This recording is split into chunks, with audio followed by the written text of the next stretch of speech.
Olá pessoal, sejam bem-vindos à primeira edição do programa Em Frente, o programa da Seção Sindical dos Docentes da Universidade Tecnológica Federal do Paraná.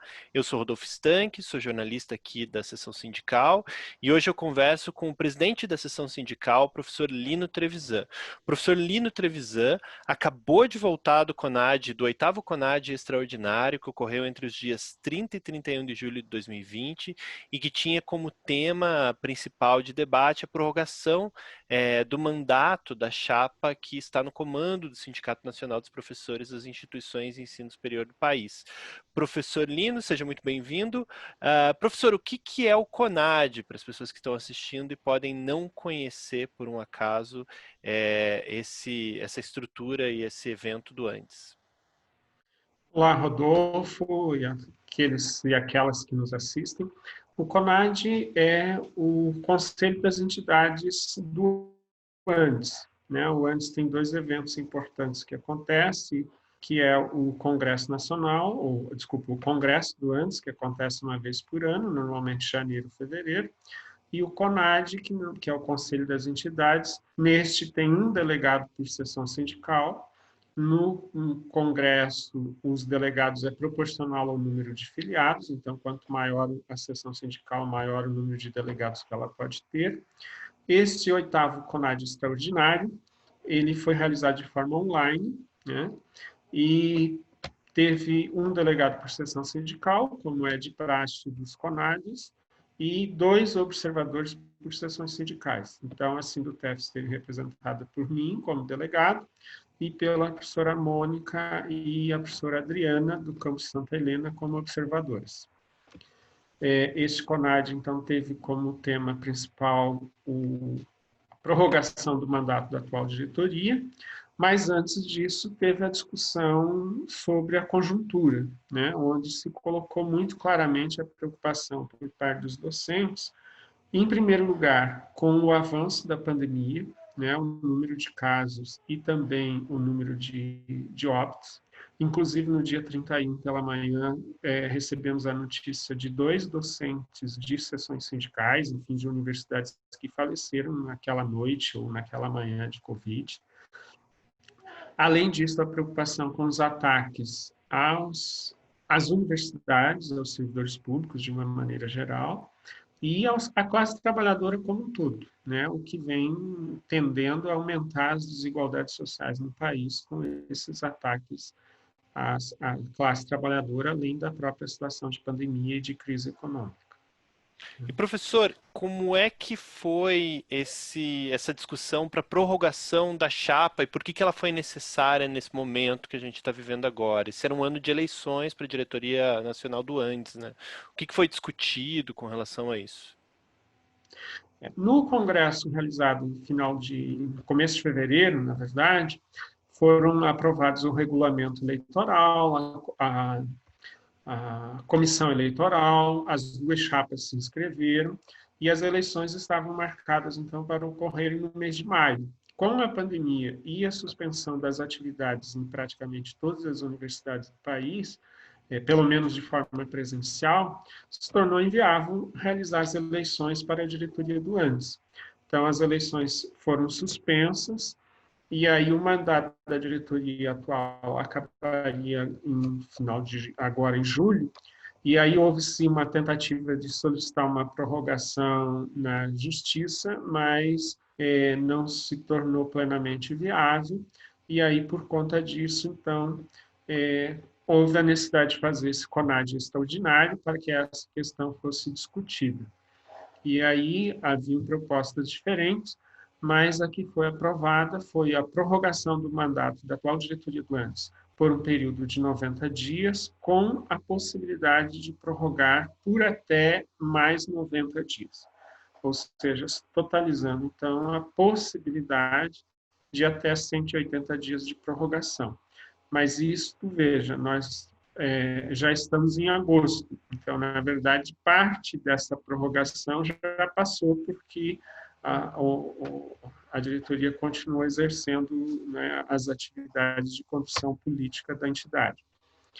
A segunda coisa que foi aprovada é que a Comissão Eleitoral Central, em diálogo com as duas chapas inscritas para o processo de eleições, possa refazer o regimento eleitoral e também o calendário eleitoral. E que a diretoria, já com o mandato prorrogado, convoque até setembro um novo CONAD extraordinário, um outro CONAD, melhor dizendo, extraordinário, para daí debater, entre outras coisas, aprovar esse calendário, esse novo calendário eleitoral e esse novo regimento eleitoral. Aí o que vai ser proposto, como vai ser, a gente ainda não tem nenhuma sinalização, porque isso não foi ainda discutido.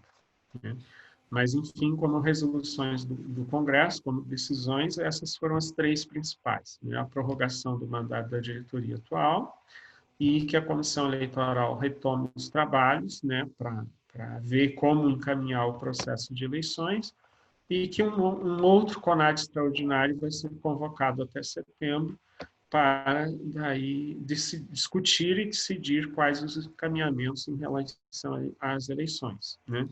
Antecipando, já teve nessas discussões pessoas defendendo a possibilidade de eleições de forma online, e outros contrários. Então, isso com certeza é um debate que vai ocorrer aí pela frente. Professor, e aí o que sai de organização de luta nesse momento de pandemia do antes? Assim, o que o professor tem visto de organização sindical que o antes tem trazido para a gente, para os professores, para os filiados e para a categoria docente como um todo, assim, nesse período de pandemia?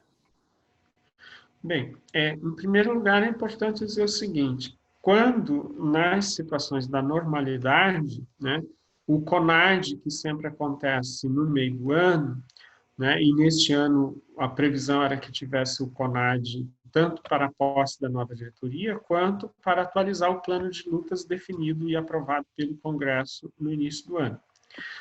Como não houve esse CONAD normal, vamos dizer assim, esse plano de lutas ele não foi atualizado.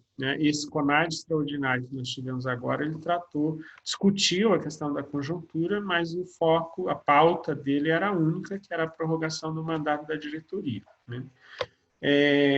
Mas mais especificamente sobre as lutas, o que a gente tem percebido é, primeiro, o antes tem feito reuniões de forma online também, usando recursos de plataformas, as reuniões conjuntas dos setores das federais e das estaduais e municipal, de instituições de ensino superior, com uma certa frequência, onde diversas questões são colocadas, tem realizado lives, tem realizado, enfim, várias atividades, tanto enquanto diretoria nacional, como todas as seções sindicais, dentro das suas possibilidades, estão desenvolvendo atividades de lutas, claro, algumas variando mais que outras, conforme as realidades e as conjunturas, tanto a nível de enfrentamento do governo federal, quanto estadual, quanto ao caso das estaduais, quanto das próprias dinâmicas internas das suas instituições.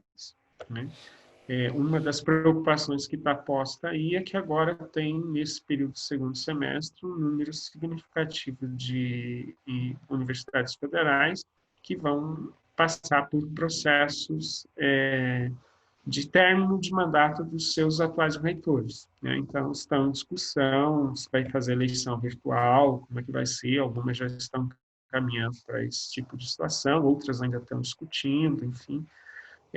Mas a preocupação é grande, em primeiro lugar, como eu disse no início, com o avanço da pandemia, e, inclusive, a forma como os governantes têm tratado isso, que a gente tem percebido isso que no Brasil, comparado a outros países, tem deixado a desejar em relação a isolamento social mais efetivo, que consiga barrar de forma mais significativa o avanço da pandemia. No Brasil, infelizmente, esse avanço, nós estamos há 4 meses que a pandemia só cresce, praticamente nenhum outro país do mundo isso aconteceu, e, ao mesmo tempo, os ataques a isso.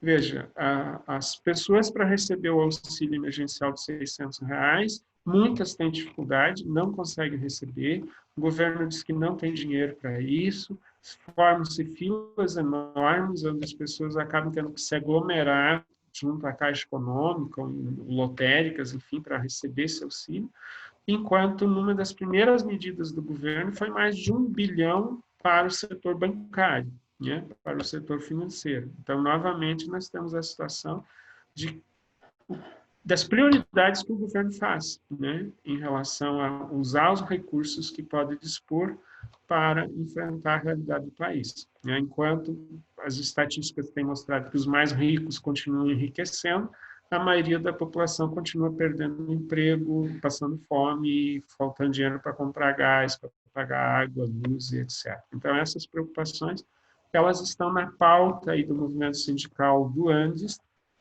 que afeta não só os docentes, aliás, mas afeta a classe trabalhadora como um todo. Né? Então, essa preocupação é grande nesse sentido. Professor, e aí uma última pergunta, como é que está a organização da seção sindical dos docentes da Sindutef-PR nesse momento assim, de pandemia? Bem, nós, da mesma forma que muitas outras seções sindicais, né, e função da realidade da pandemia, não estamos com os atendimentos presenciais normais, mas nós estamos com atendimentos via telefone, e-mail e outras formas, com horário mais reduzido, mais restrito, mas inclusive com os horários de atendimento dos plantões jurídicos, né, sendo feitos também de forma virtual, mas eles continuam acontecendo, então as pessoas que precisam de orientação jurídica podem ligar, tem nas nossas mídias sociais tem os telefones, tem os contatos para que as pessoas possam acessar, contatar tanto a secretaria quanto o jurídico, e junto com isso, então, a gente continua fazendo o nosso trabalho, e uma coisa importante que a gente está fazendo nesse processo, junto com a incubadora de economia solidária do campus Curitiba, da Universidade Tecnológica, é a campanha UTF-PR Solidária. Né? Ela está mais focada na região metropolitana de Curitiba, mas a gente tem atendido aí vários grupos de pessoas em situação de vulnerabilidade social, desde pessoas em situação de moradores em situação de rua, outras comunidades carentes da região metropolitana de Curitiba, e esse atendimento a gente faz contando com a solidariedade das pessoas.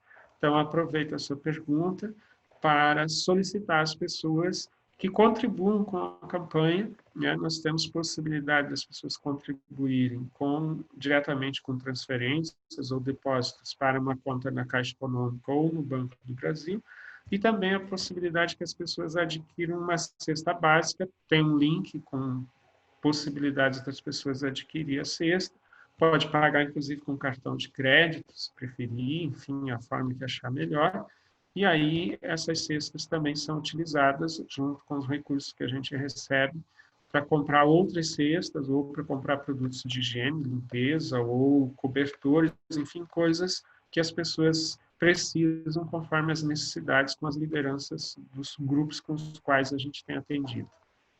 Nesses atendimentos, a gente conta muito e agradece a parceria da equipe do professor Fernando Molim, que sempre fornece álcool gel para a gente distribuir junto com outros produtos para essa população necessitada.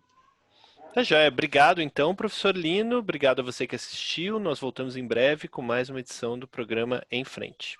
Até mais.